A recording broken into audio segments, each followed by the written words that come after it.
ჯანსაღი ლანჩი მოსწავლის ფიზიკური განვითარებისთვის მნიშვნელოვანია. გასტროენტეროლოგი მარიამ წოდოლიშვილი მშობლებს ურჩევს, რომ საუზმის პარალელურად მოზარდებს გაატანონ სკოლაში ეგრეთ წოდებული ლანჩბოქსები. სასურველია საკვები მდიდარი იყოს სასარგებლო ვიტამინებითა და ცილოვადი პროდუქტებით. ეს აკადემიური წარმატების მნიშვნელოვანი ნაწილია, რადგან ჯანსაღი და დაბალანსებული საკვები მოსწავლებს ეხმარება კონცენტრაციასა და კარგ სწავლაში.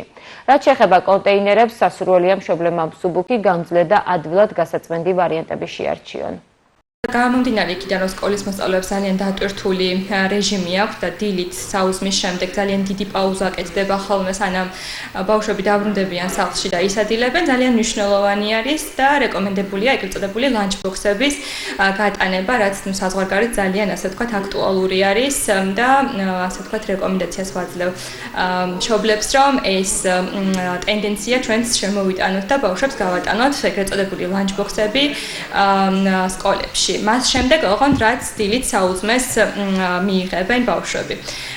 მნიშვნელოვანია ის თუ რას გავატანთ ბავშვებს სკოლაში საკვებად.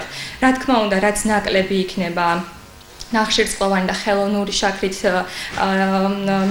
საკვები, მაგალითად სკვილეული ხო, შოკოლადები, მით უმეტეს გაზიანი სასმელები იყოს ამოღებული და უფრო მეტი ჯანსაღი პროდუქტები, მათ შორის ბოსტნეული, ხილი, თხილეული შეგვიძლია მივცეთ, ასევე ჩირეული, რაც ძალიან გემრიელი არის და სასარგებლო და გარკვეული ცილის შემცველი.